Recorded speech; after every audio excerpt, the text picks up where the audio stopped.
పట్ల నువ్వు తప్పు పట్టవద్దు. ఆయన దోషభూయిష్ఠుడై ఉన్నాడు, ఈశ్వరుడు ఆయన మీద తగిన చర్య తీసుకుంటాడు. నువ్వు నీ వైపు నుంచి నీ ధర్మాన్ని నువ్వు పాటించాలి. అన్నకు ఒక నమస్కారం చేసి వెళ్ళిపోవడమే, ఎదురుపడి తిరగబడవద్దు. అన్న చెడ్డవాడైతే ఒకడు మారతాడు. కానీ అసలు యథార్థమునకు మానవీయ సంబంధముల యందు అన్నదమ్ములకు ఉండవలసిన లక్షణమేమి అంటే వాల్మీకి మహర్షి రామాయణంలో ఒక మాట చెప్పిస్తారు రాముడితో. ధర్మమర్థంచ కామంచ పృథివీంచాపి లక్ష్మణ ఇచ్చాపి భవతామర్థే ఏతత్ ప్రతిశృణోమితే అంటాడు. ధర్మము, అర్థము, కామము ఈ మూడు నా తోబుట్టువులు అనుభవించినన్నాడు తప్ప నేను అనుభవించనన్నాడు రాముడు.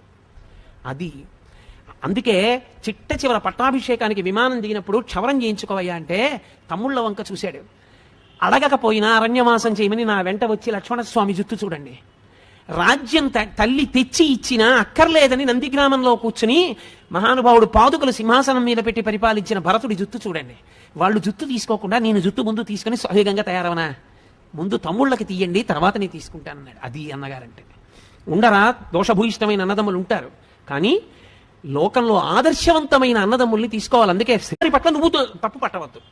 ఆయన దోషభూయిష్ఠుడై ఉన్నాడు, ఈశ్వరుడు ఆయన మీద తగిన చర్య తీసుకుంటాడు. నువ్వు నీ వైపు నుంచి నీ ధర్మాన్ని నువ్వు పాటించాలి. అన్నకు ఒక నమస్కారం చేసి వెళ్ళిపోవడమే, ఎదురుపడి తిరగబడవద్దు.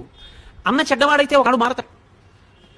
కానీ అసలు యథార్థమునకు మానవీయ సంబంధముల యందు అన్నదమ్ములకు ఉండవలసిన లక్షణమేమి అంటే వాల్మీకి మహర్షి రామాయణంలో ఒక మాట చెప్పిస్తారు రాముడితో. ధర్మమర్థంచ కామంచ పృథివీంచాపి లక్ష్మణ ఇచ్చాపి భవతామర్థే ఏతత్ ప్రతిశృణోమితే అంటాడు. ధర్మము, అర్థము, కామము ఈ మూడు నా తోబుట్టువులు అనుభవించినన్నాడు తప్ప నేను అనుభవించనన్నాడు రాముడు. అది అందుకే చిట్ట చివర పట్టాభిషేకానికి విమానం దిగినప్పుడు క్షవరం చేయించుకోవయ్యా అంటే తమ్ముళ్ళ వంక చూశాడు. అడగకపోయినా అరణ్యవాసం చేయమని నా వెంట వచ్చి లక్ష్మణస్వామి జుత్తు చూడండి. రాజ్యం తల్లి తెచ్చి ఇచ్చినా అక్కర్లేదని నందిగ్రామంలో కూర్చుని మహానుభావుడు పాదుకలు సింహాసనం మీద పెట్టి పరిపాలించిన భరతుడి జుత్తు చూడండి.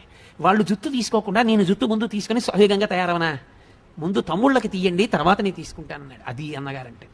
ఉండరా దోషభూయిష్టమైన అన్నదమ్ములు ఉంటారు, కానీ లోకంలో ఆదర్శవంతమైన అన్నదమ్ముల్ని తీసుకోవాలి. అందుకే